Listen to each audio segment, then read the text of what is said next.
Today, let's dive into the recent escalation between Israel and Iran.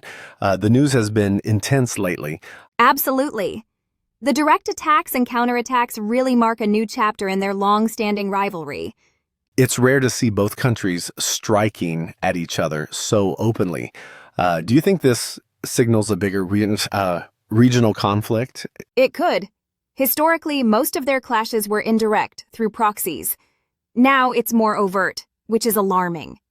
The article mentions drones and missile strikes. That's a significant escalation compared to previous years. Yes, and the use of advanced technology makes the situation riskier. It's not just traditional warfare anymore. There's also the question of civilian safety. These attacks rarely stay contained to military targets. Right. And civilian infrastructure often gets caught in the crossfire. That always raises humanitarian concerns. Do you think international actors will step in, or will they let the two countries sort it out themselves? The U.S. and other major powers usually get involved, at least diplomatically. But direct intervention is always tricky. The region is already so unstable.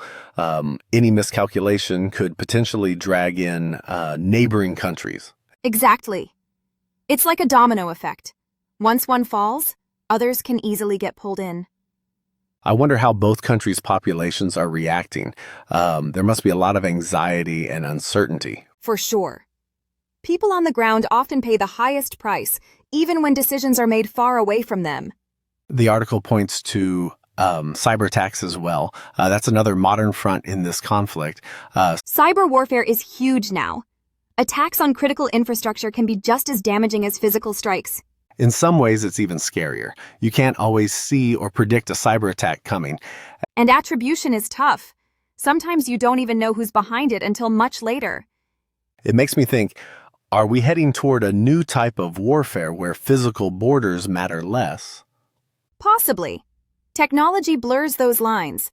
You can attack from anywhere without crossing into enemy territory. That must make defense strategies much harder for both sides. Definitely. It's like trying to plug leaks in a dam. You never know where the next one will spring up.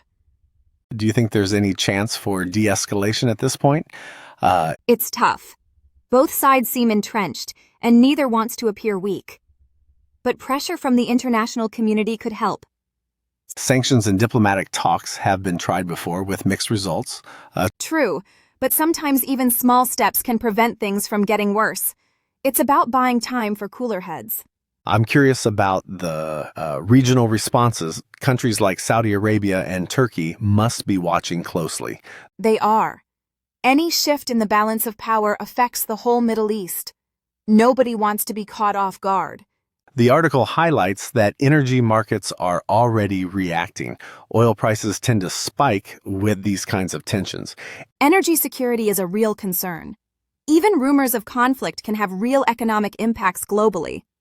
It's almost like a chess game, but with much higher stakes.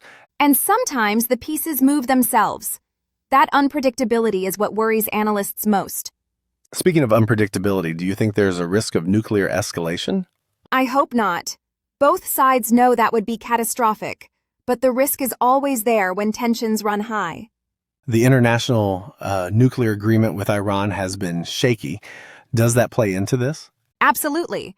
Without clear agreements, there's more room for suspicion and miscalculation. There's also the factor of domestic politics. Leaders might act tough to shore up support at home. Politicians often use external threats to unite people, but it's a dangerous game. Another point from the article is how quickly these situations can change. One day it's quiet, the next it's chaos. Information spreads so fast now. Social media can inflame things in minutes. Sometimes misinformation is as dangerous as the actual attacks. Agreed. Panic and rumors can spark further violence or unrest. With all these moving parts, what's the best case scenario in your view? Ideally, a return to indirect talks and de-escalation. Even a temporary ceasefire would be progress. And the worst case? Wider regional war. That would be devastating, not just for Israel and Iran, but for the whole world. It's sobering to think about. Do you think ordinary citizens have any influence in these situations? It's tough, But public pressure can sometimes sway leaders, especially in democracies. I guess hope lies in dialogue, even if it feels impossible at times. History shows that even the worst conflicts eventually end. It's just a matter of how much damage is done first. That's true. Maybe the lesson is to keep pushing for dialogue, no matter what.